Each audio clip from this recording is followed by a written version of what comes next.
Hello বন্ধুরা, good morning সবাইকে। তোমরা সবাই কেমন আছো? আশা করছি প্রত্যেকে ভালো আছো। আজকে ঘুম থেকে উঠে কোনো কাজ না করে কিছুক্ষণ দাঁড়িয়েছিলাম। কেন জানি না হঠাৎ করে মনটা একটু খারাপ লাগছে। বাবা মায়ের জন্য না কার জন্য সেটা বুঝতে পারছি না। কখনো কখনো না এমন হয় যে কার জন্য খারাপ লাগে, কোথায় একটু কষ্ট হয় সেটা না বুঝতেই পারি না। তো দেখো, সকালে কোনো কাজ না করে আগে ঘুম থেকে উঠে মাথাটা আঁচড়ে তারপর আমি চলে গেলাম যে আগে বাসি কাপড়টা ছেড়ে তারপর সকালবেলা কাজে হাত লাগাবো। আজকে সকালবেলা উঠে যে আমি চটপট করে কাজ করব না, সেটা না ইচ্ছেই করছিল না। তারপর আস্তে আস্তে টুকটুক করে দেখো কাজ করতে লেগে পড়েছি। কেন কি কাজ আমি যদি না করি তাহলে তো সমস্ত কিছু পড়েই থাকবে। মেয়ে 7:30টার মধ্যে স্কুলে বেরিয়ে যাবে, ওর ঠিক সকালবেলার যে টিফিন নিয়ে যাবে সেটা রেডি করতে হবে। তারপর ও কিছু খেয়ে যাবে, সেটা রেডি করতে হবে। কেন কি এখন তো আর বাজারে জিনিস কিনে দেওয়া যায় না, তার কারণ এতটা পরিমাণে গরম পড়ে গেছে না, বাইরের কোনো জিনিস স্কুলে নিতে দেয় না। যেদিন যেদিন বাইরের দু একটা জিনিস টিফিনে নিতে দেয় সেদিন অনেকটা আরাম হয়। কেন কি ও একটু বাহানা করে, এটা খাবো না সেটা খাবো না, মানে খেতে চায় না সহজে, ওই জন্য টিফিনটা দেওয়া মুশকিল।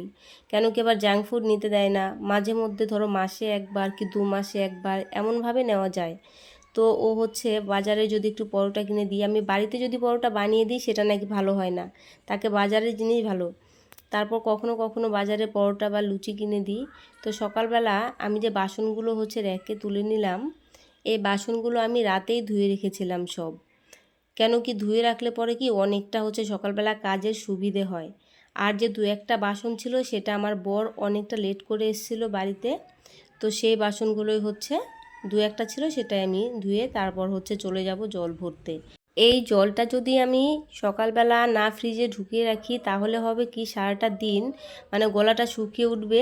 এই যে ড্রামে যে জল থাকে না, প্রচুর গরম হয়ে যায়, মনে হয় যে মাত্র ঈষদুষ্ণ গরম করে নামালাম এমন লাগে। তো ওই জন্য জলটা ভরে নিয়ে তারপর এদিকে আবার মেয়ের ব্যাগটা গোছানো বাকি ছিল। কেন কি লেট নাইট পড়াশোনা করছে, একটু বেশি রাত হয়ে গেছিলো, প্রায় 11:15 বেজে গেছে।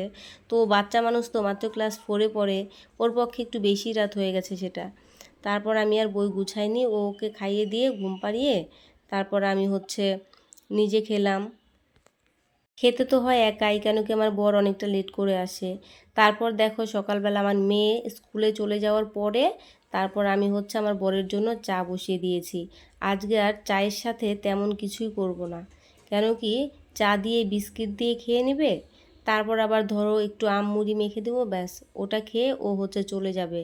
আর এখন দেখো না কি একটা বড় ঝামেলা, এই যে চিনির মধ্যে তোমার পিঁপড়ে, কালো পিঁপড়েগুলো যে হয় দু একটা মানে ধরে যাচ্ছে।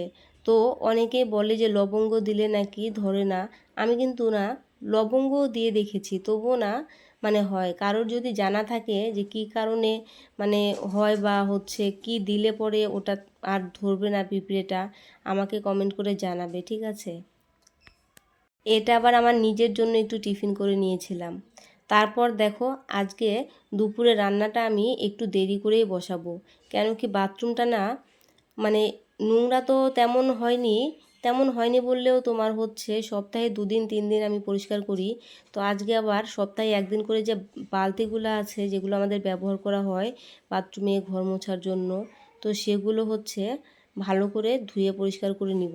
কেন কি আমার না বাথরুমের বালতিগুলো যদি নোংরা থাকে, কালো কালো হয়ে যায়, তখন আর ভালো লাগে না। তো তোমরা এটাকে ম্যানিয়া বলতে পারো আর পরিষ্কার বলতে পারো, যাই বলো না কেন, প্রত্যেকটা কোণা কোণা মনে হয় এখানে ধুলো লেগে আছে, ওখানে বালু লেগে আছে, এমন লাগে। তারপরে যে বালতিগুলো দেখছো, গামলা, যা সমস্ত কিছু আছে, সপ্তাহে একদিন তো পরিষ্কার করি। আর সেদিন রান্নাটা বসাতে না অনেকটা লেট হয়ে যায়।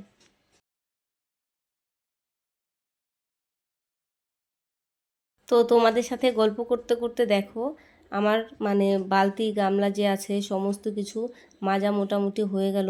এগুলো ধুয়ে তারপর এখন থাকবে আমার বাথরুম পরিষ্কার করা।